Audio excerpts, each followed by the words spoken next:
এই দুনিয়া এখন তো আর সেই দুনিয়া নাই, মানুষ নামের মানুষ আছে দুনিয়া বোঝাই,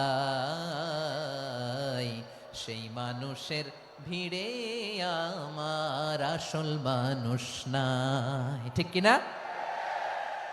আসল মানুষের বড্ড অভাব, আসল মানুষের বড্ড অভাব। আমার ভাইয়েরা, মানুষ খারাপ হলে পশুকেও হার মানায়। আচ্ছা, আওয়াজ করে বলেন, এই যশোরের ছেলেরা এদিক তাকাও, আওয়াজ করে বলো, যে ইসরায়েলি সোলজাররা উপর থেকে বোমা মারলো তারাও মানুষ? তারাও কি? ওরাও রক্তে মাংসে মানুষ, ওদেরও পরিবার আছে।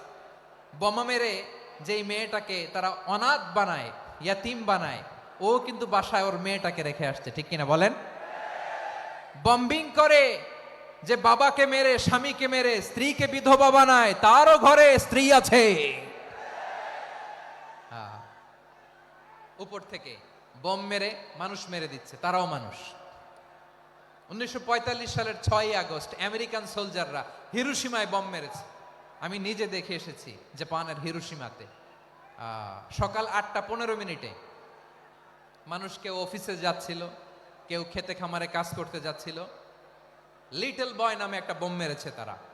এই বোমের আঘাতে, পারমাণবিক এই বোমার রেডিয়েশনে আঘাতে বোম ব্লাস্ট হওয়ার পরে মুহূর্তের মধ্যে 1,40,000 নাই।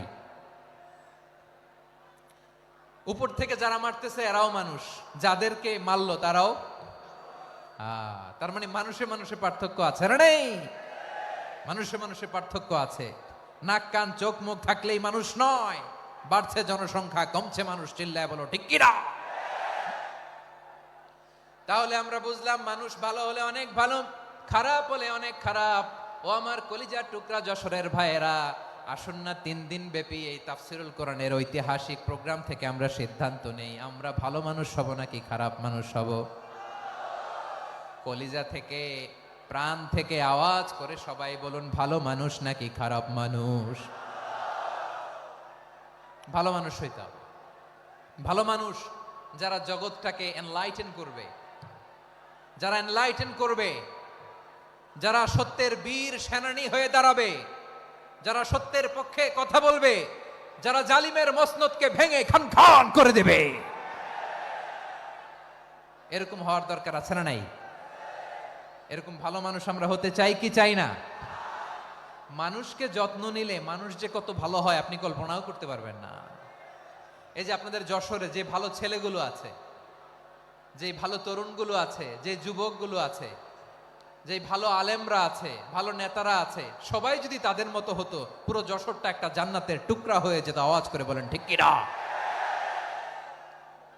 মানুষকে নার্চারিং করলে, মানুষকে পলিশ করলে, মানুষকে গ্রুমিং করলে, মানুষকে সঠিক তারবিয়া দিলে মানুষ অনন্য হয়ে ওঠে। প্রতিটি মানুষ অনন্য। আমি অনন্য, আপনি অনন্য, আমরা সবাই অনন্য। সুবহানাল্লাহ বলেন। মানুষকে আল্লাহ তাআলা দিয়েছেন অসীম ক্ষমতা, অসীম ক্ষমতা। সুবহানাল্লাহ। একটা মানুষ পারে না এমন কিছু নাই, একটা মানুষ পারে না এমন কিছু নাই। বিশ্বাস করতে হবে, মানুষ যা কল্পনা করতে পারে ওইটা মানুষ করে দেখাতে পারে। যশোরের ভাইয়ের, আই রিপিট, আমি আবারও বলছি, এই চিল্লাচিল্লি করলে আমার এই গুরুত্বপূর্ণ কথা তোমরা মিস করবা, মিস করবা। কপাল পোড়া হয়েও না, আওয়াজ করে কপাল পোড়া হবে না। আমার দিকে তাকাও। মানুষ, মানুষ যা কল্পনা করতে পারে সেটা মানুষ করে দেখাতে পারে। তুমি তোমার কল্পনার রাজ্যকে সাজাও, তোমাকে হারাতে পারে এমন কোন শক্তি আল্লাহর জমিনে নাই। তোমার কি শক্তি, কি সম্ভাবনা তুমি জানোই না মিয়া। তুমি এদিকে তাকাও কেন? তোমার রাস্তা তো ওই দূরে। তুমি কোথায় যাবে, আল্লাহ তোমার টেনে কোথায় নিয়ে যাবে তুমি কিছুই জানো না। প্ল্যান বিগ, ড্রিম বিগ, কল্পনার শক্তিকে বড় করো। মানুষ যা কল্পনা করতে পারে মানুষ তা করে দেখাতে পারে। মানুষের কাছে অসাধ্য কিছু নাই, মৃত্যু ছাড়া, এক্সেপ্ট ডেথ। মৃত্যু ছাড়া মানুষ সবকিছুকে জয় করতে পারে। মৃত্যু ছাড়া যে কোনো অসাধ্যকে সাধন করার ক্ষমতা মানুষকে দিয়ে দিয়েছে কে?